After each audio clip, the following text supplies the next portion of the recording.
Are we ready to start, Lori? Yeah, we're ready to start. Can you hear me Okay. okay? Or did we lose it? Okay. Okay. Well, I want to thank you all for being here and encouraging me with your presence. It's such a beautiful day outside that I'm sure many people are out enjoying the turning of the aspen and the coming of later fall. I'm new to this caring St. Paul's community. I've been here participating on Zoom since January, and I don't know anyone in the room except Lori. And I don't know personally anyone on Zoom except Mike, my friend, who is here just to see what I have to say and learn something. So it's going to be a new experience for all of us. And we've been fiddling with the technology part for what, half an hour now, Lori and Mike, Yeah. and think we have it down. Charlotte and I have controlled our sunlight so you can see us. And Mike and Lori have all the technology pieces in place um, there for you. So hopefully we can continue.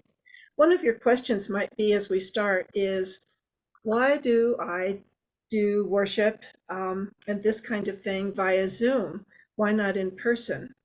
Um, First of all, I have to say the Zoom experience that is provided by St. Paul's is amazing. I've experienced several since COVID, but this is by far the warmest, the most inviting, and the most inclusive. Um, In other situations, I have felt like an observer. Here, I have always felt like a participant and one who was present with you, even though I'm not there in person. And as a side note of interest, Felicia um, was the priest who first introduced my late husband and I to the Episcopalian faith tradition in 2003. So we go back a long ways, but didn't reconnect until around Christmas time when I attended via Zoom your Christmas services. And since then, it's just is feeling very good to be back under her shepherding care and to be with you as a participant in your faith community. So back to Zoom. Zoom for me was really a gift. I know some people hate it. Um, I don't, and I haven't. I choose Zoom now because of health reasons primarily. Due to my autoimmune issues and past allergic reactions, I'm not able to be vaccinated for COVID or protect myself with any vaccine for things like pneumonia, seasonal flu, RSV. Shingles is not a problem because I've had shingles 4 times over my lifetime. So, but it's these other things that prevent me from being in a large public gathering. And I don't even do small groups of people. Um, so it's a challenge, and my healthcare team has advised me to stay out of public gatherings. If I visit outside my home on the patio rather than in my home, and if in my home masked. So it's a challenge, and I have risk factors. One being age, the other heart and respiratory conditions. So I comply. I'm content. God provides, and I feel safe. The other reason that is health related for me being part of Zoom is 2 years ago, almost 2 years ago now, I had a mobility issue develop that involved my dominant knee, and it makes getting out of the car very, very difficult. If you can see the contortions I get in to get that leg up and over that hump as you're trying to get from your seat out to the ground, it's rather humorous at times. So I do limit driving, and that's been okay. Um, I have learned to adapt. So now, as we're here together, we have to shift our focus from the worship that we just came from a few moments ago to the time where now we're sharing our lives and our faith together. So I'd like us to pause just for a few moments, not very long, um, and I'd like you to think of something that brought you joy in this past week. Just one thing. Can be very simple, can be humorous, it can be quirky, or it can be serious. And then once you've thought of that, for those that feel comfortable, I would like to have you share that with us so we can be included in that joy and have this joyful feeling during our Sabbath morning here. And I'll start to give you a few moments to think of something. My first thought went to the robin that I saw in my bird bath just outside my office window one day this week. Big robin, big robin. And he was just sitting there looking around, observing nature. And, I could just see and feel him contemplating. And then he started taking a bath. And my gosh, he was flapping his wings, water was going everywhere. And he just was so happy. He was enjoying the moment with no inhibitions, total abandonment to what was going on around him, and just being there. And it was joyful for him. And I felt that joy. And I could almost see a smile on his face and a twinkle in his eye. I'm sure there wasn't, but I could feel that and sense that. And that just gave me a whole bunch of joy for that moment and carries through the week. So that was my moment of joy. What about you? Are there moments that have come to mind as you've thought about it? I'd love for you to share them. Well, I've got one, while other people are thinking, and that's, we planted about midsummer, this little, garden that is a flower garden, kind of in our backyard, our front yard, actually. And, it took forever for it to get going, because it came from seeds, so it took forever. Yeah. And there was a while when Roseanne and I were like, oh, it's never gonna grow, nothing's gonna happen. Well, now it's just blossom after blossom, orange ones and yellow ones and just everything. It's really, really beautiful. And the crowning thing is that it's become a real love of a bunch of bees. There must be somebody nearby who has a hive, because there are just tons of bees on those flowers right now. Oh, and I can see you smiling just remembering that. Thank you, Lori. Are there others that would like to share a moment they've thought of? I thought of one that happened just yesterday. This is, you wanna, Oh, I'm Rhoda Robinson, and I'm glad to meet you, Carol, because I've seen you on, and thought how wonderful to have you here, but I hadn't met you. So first of all, that's joyful. People are my thing. And when my husband and I play golf at City Park, that in itself is a joy and a delight that we're able to do that. But because there are two of us, they often add someone to our group because they like to have 4 people go.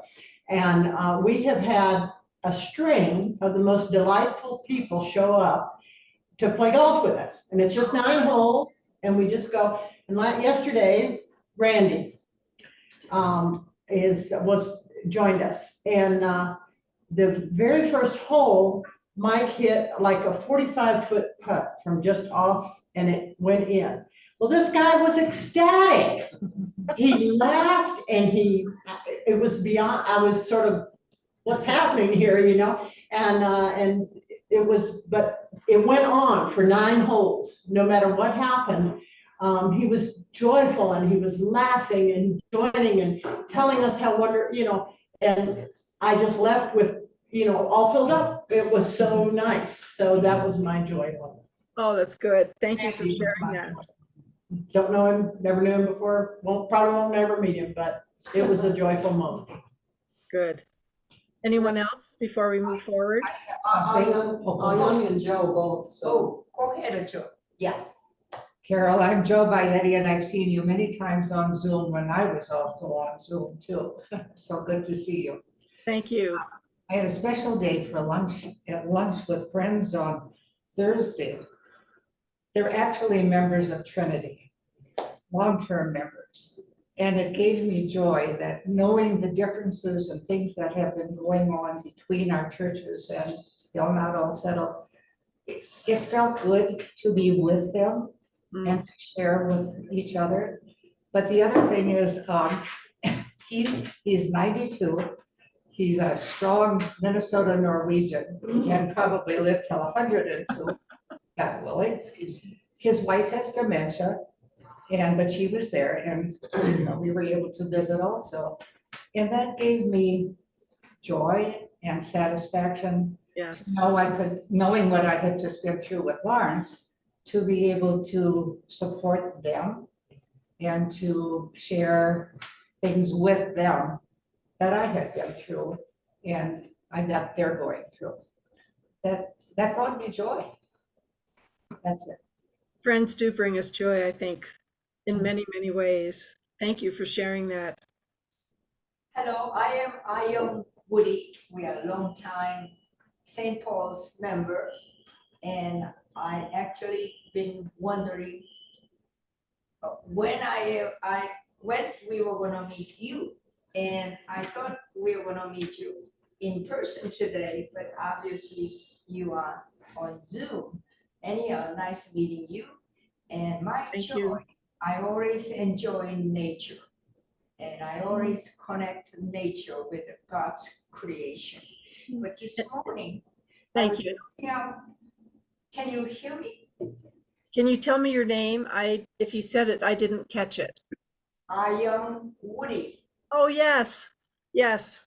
How are you feeling after your accident? We are doing okay. Good. We are struggling, but we are coming along all right.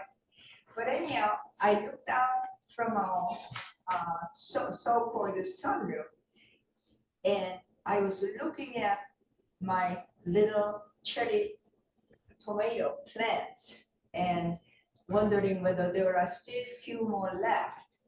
And also, I was looking at our Roma tomatoes, and about 2 weeks or 3 weeks ago, there was a dog sitting in our backyard munching. And I was hoping this dog sitting in our backyard. And then Yes. found out that all of these gorgeous Roma tomatoes I had. But this morning, when I looked up, there are about 10 big tomatoes hanging there. I was so happy to see this in nature providing me with this tomatoes again. And then there comes the little bunny with a big white real end. Hopping along. And I said, nature is. And Gone. I could not help but thank God. Yes. Wonderful nature. And that was my joy this morning. Thank you. Thank you for sharing that. Well, I think we'll move on and turn our attention to the focus of why we're here this morning, and that's the impact of our faith on our work. And I have to admit that there have been so many threads running through my brain in the last 4 weeks since I was invited to be here with you today. And I've had some difficulty weaving those threads into a fabric that would be something that you would find interesting and enjoy. Because if I say too much, you'll get bored and walk out. If I don't say enough, you'll get bored and walk out. So, it's like I'm trying to find a balance with what would interest you.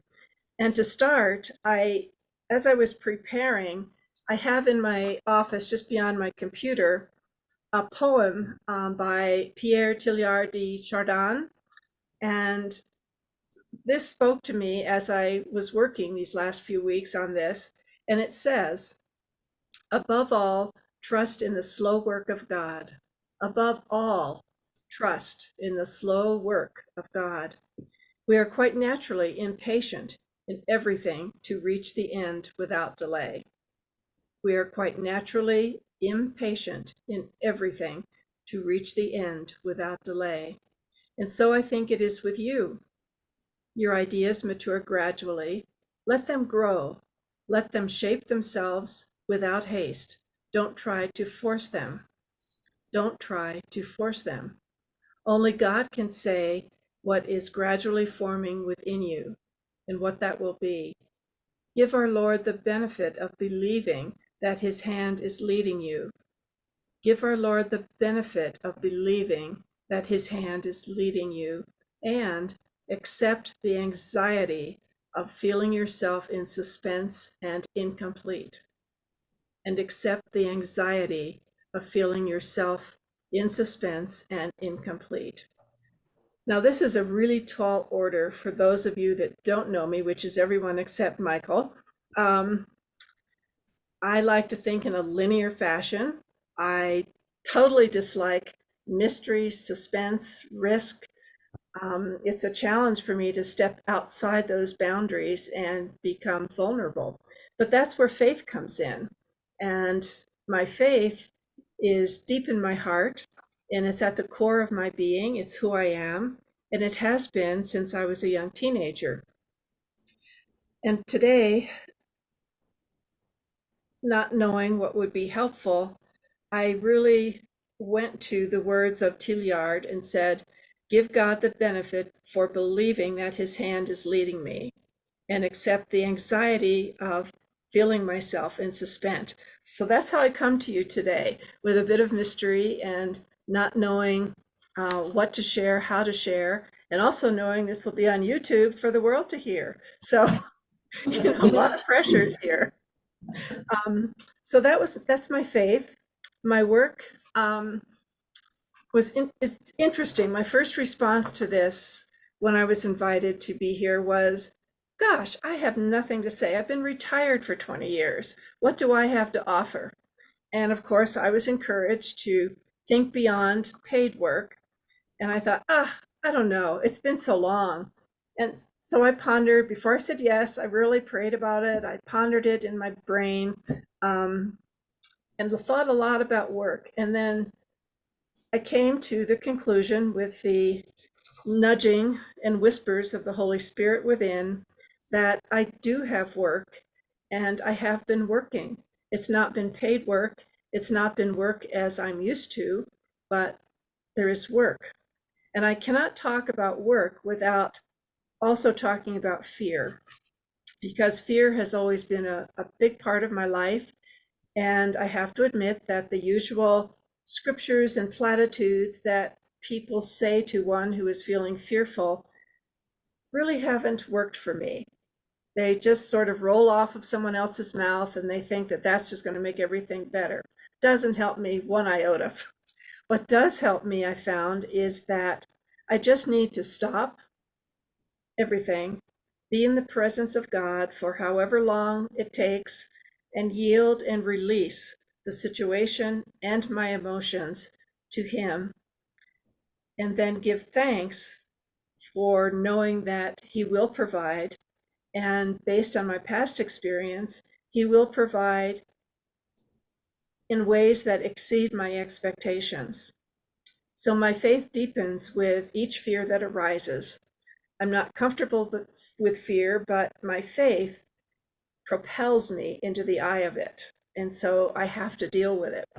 I can't go around it. I have to go through it. And that fear then leads me to another area that I've wanted to talk about, which is transitions. That is the one thing in life that brings me the most fear. It's change, it's new, it's different. Whether it's normal things like the transition of fall into winter, day into night, time change from daylight savings time, the retirement of my snowplower, or life earthquakes like the death of my husband, or a health event. And I'm sure you've experienced all kinds of those on either side.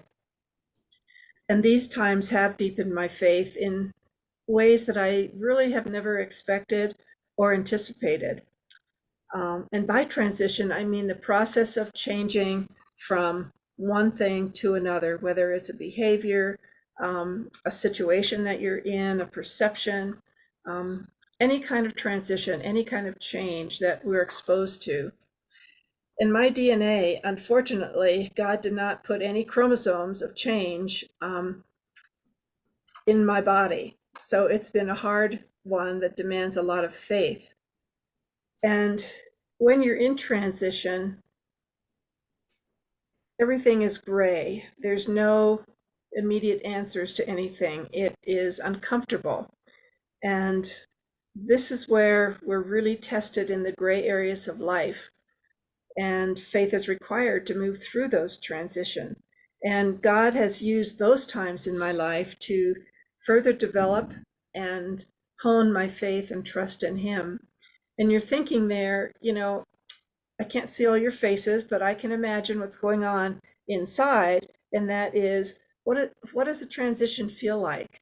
And I thought if you could just sit back for a moment, close your eyes, and imagine the description that I read to you. You're sitting in a small boat on a very large body of water. You see no land, you see no markers, no buoys. There's nothing there to guide you. It's just you in the boat with nothing around you. You have no idea where you are or how you're going to get to where you want to be. And even worse, you really don't know where you want to be because you don't know where you are. You're sitting here in this boat, floating in this vast expanse of water. You feel lost, disoriented, vulnerable, out of control, afraid, and anxiety starts to set in. You may spend, in my experience, much time there. Hours, days, maybe weeks, maybe months, and maybe in some cases even years. And then at some point, you sense a nudge from God. I don't know if you feel it or you sense it in your being, but there's that nudge and that whisper from the Holy Spirit, and God inviting you to take His hand and in faith walk with Him on the water as He leads you to a marker or to land. Your faith in God's provision has led you to where you need to be. And after you're there, you utter this deep sigh of relief and give praise. So you can open your eyes, and you've been experiencing what it feels like to be in transition. And that's the gray area of life. There's no black and white answers. It's just murky and messy, and that's what we live in. And I go back to the poem I read from Tilliard, which said, "Trust in the slow work of God." And I emphasize slow. Trust in the slow work of God. Give Him the benefit of believing that His hand is leading you. So I have this image of being on the boat and taking His hand and then walking across that water to where He wants me to be. May not be someplace I want to be, but it is where He wants me to be. So in my life transitions, I thought about ones that would be most impactful to me and for interesting for you to hear. And I have 80 years worth of experience to draw on. I turned 80 in last month, so there's a lot there. And of those 80 years, I spent 40 of them in paid work as well as volunteer work. And along with that, very active in my church and community. The one thing that became very clear to me as I worked on this discussion for you was that I'm still an overachiever. Always have been, probably always will be. And I do excellent work, have done excellent work, but it also means I'm working harder and longer than was and is healthy in terms of stress, worry, and even more fear. I seem to be often not trusting in the slow work of God, but rather trying to help Him move it along a little faster. And that doesn't work. So I kind of sit back. Transitions that might be interesting to you, I will go through. And I want to say, if you have any questions as I'm talking, I have no problem with you interrupting me, raising your hand on Zoom. Raise your hand with chat or just unmute and speak out in person. Just ask your question. And if I can't understand it, I may ask Lori to clarify that for me so I can hear it. But to begin, at a very young age, a preschool age, which is very young, I was thrust from safety and security of being home with loving parents to the realities of real life. And I learned to cope by trying to gain control of situations that were out of my control, which were none at that point.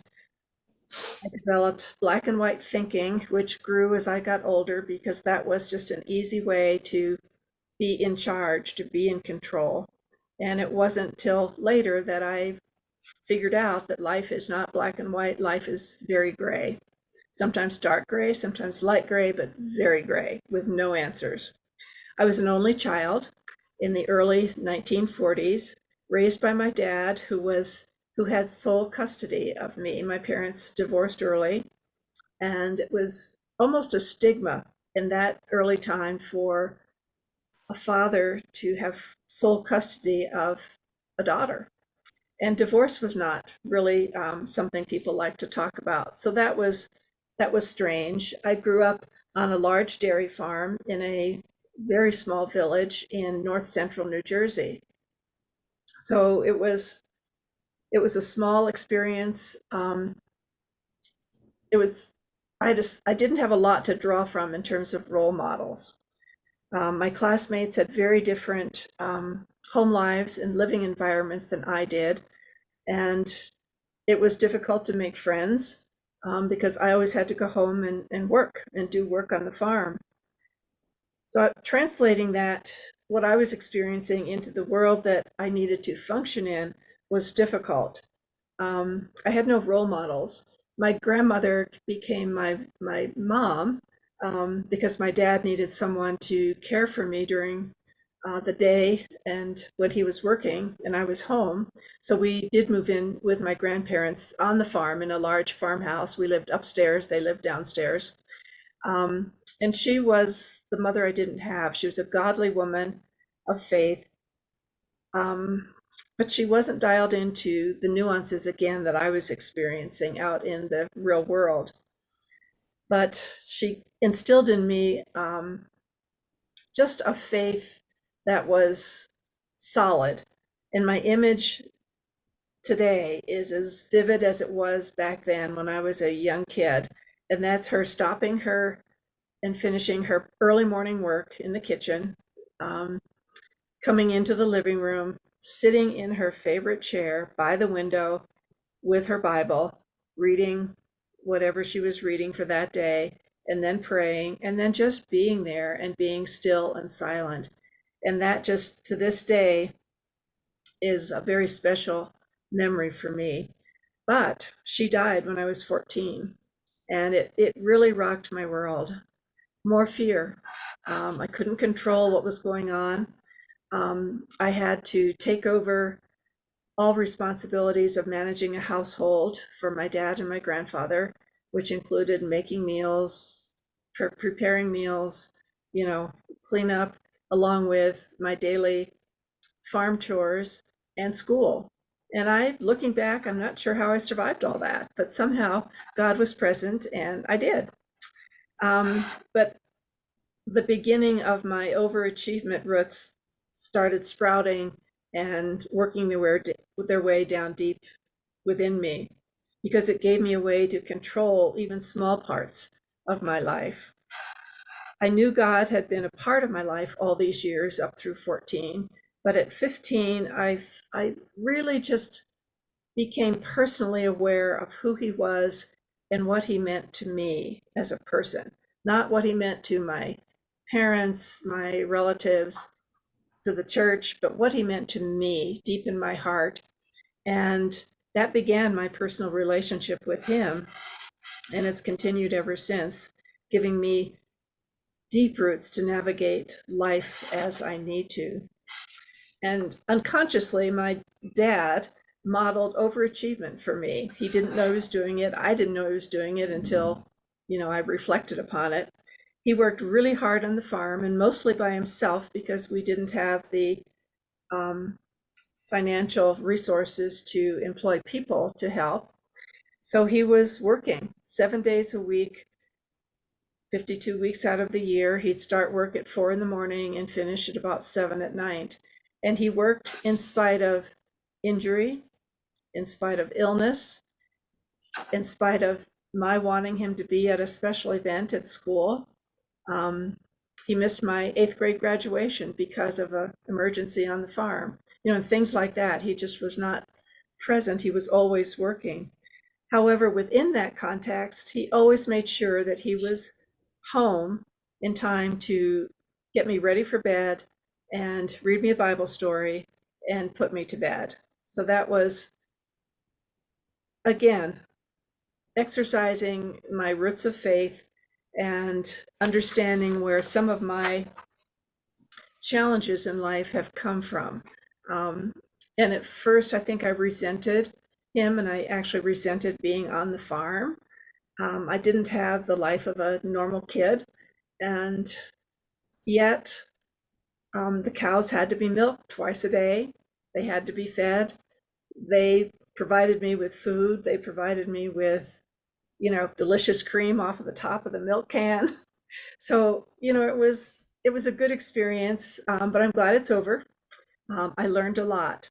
So if you can imagine this kid who grew up on a dairy farm in this small village, going off to college, which is another big transition. I was 17 and I landed in Boulder, Colorado, to attend CU Boulder. I knew not one soul within 2,000 miles of me in any direction. And the reason I'm there was that my guidance counselor had required all of us to apply to 3 colleges that had what we wanted to offer. And I wanted an excellent nursing program. And so I chose 3. 2 of them were back east, closer to home. And then for some reason, I chose CU. And God's plan again, the only place I was accepted was CU Boulder. The only place. So I didn't have a choice if I wanted to go to college. I had to come here. So I did, but I was totally on my own. And at that point, being an overachiever and being self-reliant was good because I could function in this new setting where I had no one to rely on except myself and God. But within that first week of orientation, the very first week, I met my future husband, and we were together for 4 years. And it was a good thing. My faith grew during that time, and my work during those years was primarily through our college youth group and a campus ministry, working with them to share the light of Christ to other people. And that's been my work overall. When I pondered that the last 4 weeks in terms of what is my work, and I have a vessel. I'm a vessel with lots of open cracks from my vulnerabilities, my imperfections, and those cracks are visible to some, not visible to others, but they're there, and they're really deep cracks. They don't look as pretty as this, but they're there, and those cracks are there so that the work that I am to be doing is to allow the love of God to shine through those cracks, excuse me, to other people. And that's the work that I am now and have been given, and the work that I feel I can do, living remotely, not able to jump in a car and do what I would normally do for other people. It's made me look at some different ways of doing things, and I'll talk about those in just a moment. So that's my work that I came to. Back to college, got through college fine, got married, not a transition that is even worth talking about because we knew each other so well that it was just another great adventure. We were just moving on with life, and we had the same faith relationship with God, so we were together on that and we just moved forward. It was a good time. I worked for then 40 years as a nurse. It was a challenging 40-year journey in a lot of ways. I chose not to go back to school and get my master's or even my doctorate, and yet I was placed in positions where I needed to be functioning at those levels. So fortunately, I'm a quick learner. I can learn on my feet, and I can take as much time as I need to, jump through all kinds of rabbit holes to find what I need to know and how to apply it. So that was my work. And in that work, I served several roles throughout those years. I've worked at our local county health department, our local hospital, and then finally my last place of employment was University of Colorado Boulder. So kind of back to where I started in college, and I retired from there. But during that time, I was 40 years, I served as a department director, an educator, a patient advocate, speaking for the patient, helping the organization I was in develop itself, a director of organizational development, and I was a risk manager working on the concerns that patients had in relation to the organization I was employed by, and that was very challenging. My passion has always been community health. I have never and will never work in a hospital setting or any place where there's laying on of hands and doing health care. I was cured of that as a nursing student when one of the patients I had was a lovely gentleman with leather skin, and I was supposed to demonstrate my skill at giving a shot. And I thought, oh, piece of cake, I can do this. Well, I did it. The needle flew out of my hands, bounced off of the skin, and I said, I'm done. Oh, So for the rest of my nursing experience, I never gave another shot. I always negotiated with someone else how to do that during nursing school. So that's not me. I do enjoy helping people assess their health needs and pointing them to the right direction and how to get through the health system. So the work that I did was challenging in that whenever I was planning a program, my faith would come in terms of who was this benefiting from, taking myself out of the equation and looking at the people that would be receiving the program, what their needs were, and looking and understanding them as unique individuals. When I was working with my staff, again, seeing them for who they were, not the problems they may be creating in a program, but understanding them and listening and trying to guide them through the challenges that they were having in carrying out their job. So I think that's how my faith impacted my work at that point, that these were all children of God, whether or not God was central in their life. They were his children. Then a transition that was exciting and still is, as I thought about it, was sponsoring and being the guardian for a then 17-year-old Iranian young man who needed to come to this country for asylum.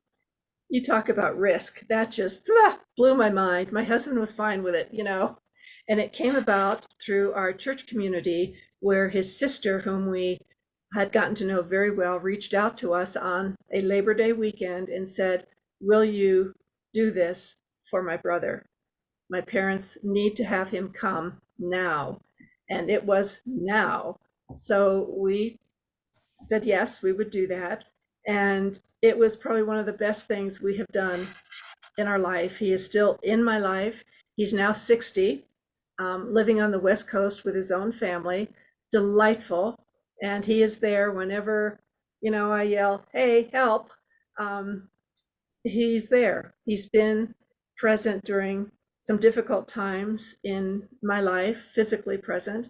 And so I just thank God that he allowed me to take that risk and to extend, again, this open vessel to shine his light through to someone else. And when he came, he didn't speak English, so it was hard for us to communicate. But that's over, speaks great English now. So that was a good transition. Retirement, on the other hand, not a great transition. Some of you are retired, I'm sure, that are there. I wasn't ready to retire, but I needed to remove myself from the 60-hour work weeks so I had time and energy to meet the needs of my husband who had Parkinson's. And I remember my very first morning after officially retiring, his heart decided to have a strange something happened to its rhythm, very strange. And so there I am, first day of retirement, the morning of, racing down the mountain to take him to the hospital. And all was resolved in a couple of days, but I was thankful I had that time to devote there. I was a full-time caregiver for my husband. That was a difficult transition. I was used to working, and I even tried after retirement consulting and volunteer work. But unfortunately, my overachiever roots just kind of rose up, and I did the same thing that I did when I was working for pay. I worked long hours. I'd organize whatever project they gave me and went full tilt. So I finally had to say, I need to just remove myself. I need to just be, with him. And I did that. He had Parkinson's for 28 years, and all was good, several plateaus. And then the last 5 years of his life became difficult.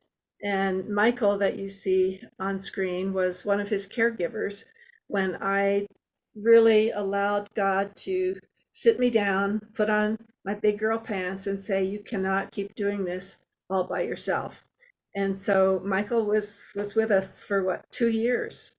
And it was so helpful. And he has remained a very dear life friend to me and has been helpful to me in many ways.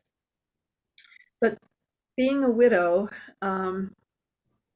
is difficult. He died 7 years ago. And the most difficult time for me was navigating that loss. We'd been together for 51 years, married for 51, together for 55. So it was a big part of my life. And my work at this time was really focused on me. I had no energy to focus elsewhere because I had what my therapist described as complicated grief, which is the current grief is just exacerbated greatly by other grief experiences that I had chosen not to engage with over the years. Parents, health, job loss, Doug's illness, all of those kind of came together. And so it was a long time, and I'm sure Amy and Lori can identify with that as therapists. So it took me a while to work through that, and I can say that now the rough edges are smoothing out and feeling better. The other is that I know that he's now a spiritual companion who walks alongside me, and I have faith in that. I have faith that God has provided that. So it's been amazing that my love and my appreciation for him continues to grow and deepen. And he's not even here in person, and it's like, it's God, it's faith, it's just a blessing. But through all of this, the aging process kind of caught up with me big time. It just snuck in there and I wasn't aware of it. And I thought everything would be smooth sailing when I got to my 70s, and certainly if I ever got to be 80. Well, I was totally wrong, totally wrong. I've been told by 2 people in the last year that I have a choice. I can choose the safe road, not learn, even though I'm capable of still learning and growing, or I can continue to learn and grow and enjoy life. And one of those people was Felicia. The other was my therapist. And I realized that over all these years, I have chosen life. I have chosen to just grasp onto life, whatever life that God feels I need to have, to trust and have faith that He will provide. So, yes, I have chosen life, whatever that brings. And a poem that I also have in my office all the time is a poem by Bernadette Knoll entitled "I Want to Age Like Sea Glass." Perhaps some of you know that, I don't know, but this is what sea glass looks like, just smooth and lovely and just beautiful. And her poem starts, "I want to age like sea glass, smoothed by tides, not broken. I want the currents of life to toss me around, shake me up, and leave me feeling washed clean. I want my hard edges to soften as the years pass, made not weak, but supple. When I am thrown against the shore and caught between the rocks in a hard place, I want to rest there until I can find the strength to do what is next. Not stuck, just waiting, pondering. And when I'm ready, I will catch a wave and let it carry me along to the next place I'm supposed to be. I want to age like sea glass. I want to enjoy the journey, let my preciousness be, not in spite of the impacts of life, but because of them. I want to age like sea glass." And that's just where I've come to be with my aging process. I see we're close to our time for now, and one of the things I was asked to do was to talk about my work currently and how I am doing that since I am remote. And I found a lot of ways came to mind. Praying. I pray a lot. I can pray any time of the day or night. I can pray. I can't pray on my knees anymore. That's out. But I can pray. I can put a date and time in my calendar, pray at that specific time for somebody. I have time for that. I encourage others any way I can, and I spend time nourishing my people connections and friendships through texts, phone calls, video chats, send notes. I like to include my photography with those. Sometimes I'll send a book to someone for whatever they're going through at that point. And each day there are emails and texts that I really take time with. I just don't, write them off and be done with them. I take time and I think about what I'm going to say. And I help others navigate our complex and confusing healthcare system that we have today, because it can be very difficult and frustrating. And I know the system well enough that I can help people figure out what to do and resources to use. The other thing that is part of my work is that I have to be compassionate and loving towards myself and my body as it finds itself in new situations with atrial fibrillation, limited mobility from a knee, things that change my life greatly. But I have to have faith that God's going to figure that out and help me to adapt. And then I hire neighborhood teenagers to help me with outdoor work. And with all of them, before we start the work, we sit down together. I ask them about their week, how they've been, what's been positive. I try not to either dwell on the negative if they do. I ask them to deal with positive things. And I value them as unique individuals and try to empower them through the work that they do for me. And I avoid being judgmental. And of course, there's neighbors and friends here in the community that come by spontaneously, which I totally enjoy. And I just stop what I'm doing and give them full attention because they're important to me. So I think that's all I have to say. I just wanted to end with a quote from Thomas Merton, because he can say it much differently than I in terms of embracing the mystery and suspense of life. And he says, "You do not need to know precisely what is happening or exactly where it is all going. What you need is to recognize the possibilities and challenges offered by the present moment and to embrace them with faith, courage, and hope." And with that, I am done. And Thank it's you. now open for questions. Thank you so much. Questions? Thoughts? So comments or questions, I'll be as open and transparent as I can.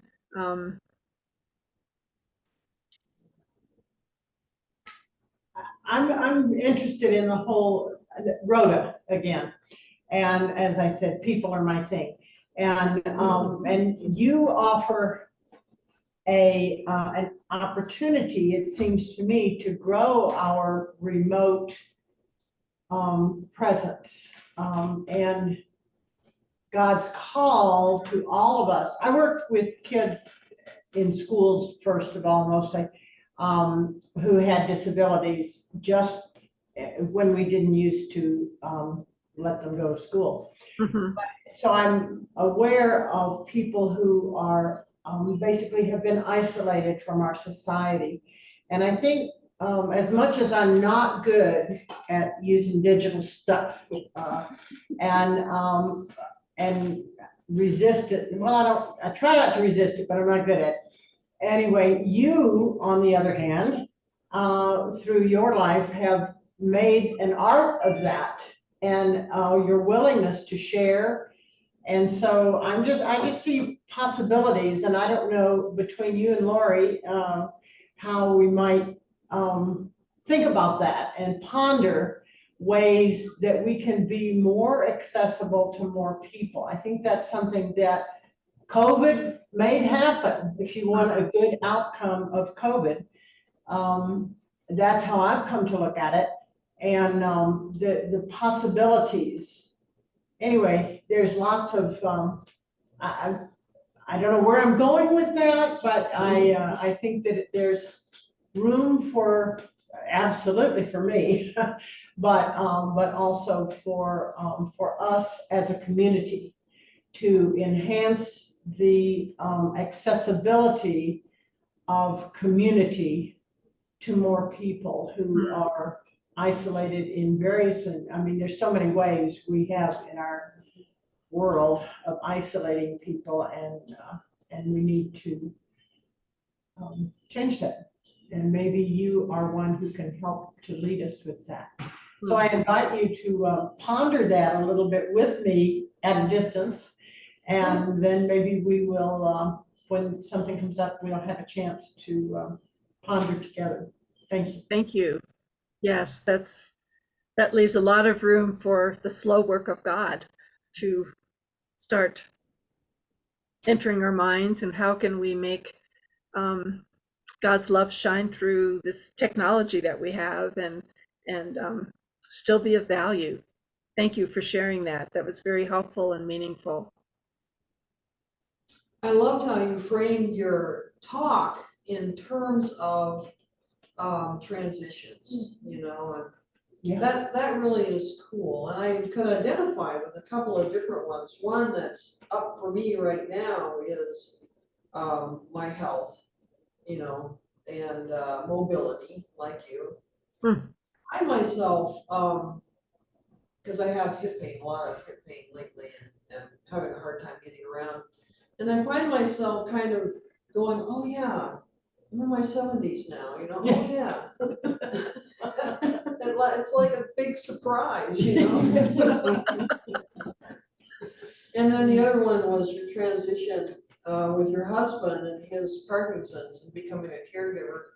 And that's been true for me with Roseanne, probably not to the extent that you were a caregiver for your husband, but still the kind of change in life that happens when you have to give up some things in order to take care of somebody that you really care about. Yes. You know, and those are both big, and I really resonated with them. So thanks for sharing all of that. You know, and I imagine you in that farm, and yeah, the isolation and yet at the same time the connectedness to the people around you and to the animals, and yeah, a kind of profound sort of image. So thanks. Yeah, thank you, Lori. And that's probably why I enjoy being in my home in the mountains where I've been for, gosh, 54 years, nestled in the forest, just very quiet, peaceful. It's kind of that farm experience early on, which I didn't think I liked, but which I really treasure now. But thank you for sharing your transitions. That's helpful. Are there any others? Carol, I just want to say thank you. Thank you for your Oh, thank you, Amy. honesty and your courage. And I'm so glad you're here with us. I'm so glad. Thank you. And I did listen to your YouTube video that's on YouTube with you, when you and Raven did this. Oh, fun. So I felt like I know the two of you a little bit about your background, and it was really helpful. And thank you for sharing that. Oh, sure. And I love this series because we get to know each other in this way. Yes, It's really meaningful. yes. Not very Thank much. you. Thank you. Well, Lori, I'm going to turn it back to you because I noticed that our time is at an end. So do whatever you need to do to, bring us to a close. Okay, well, thank you so much, Carol. I think- Thank you, Carol. Thank you. Yeah, thank you. Thank you.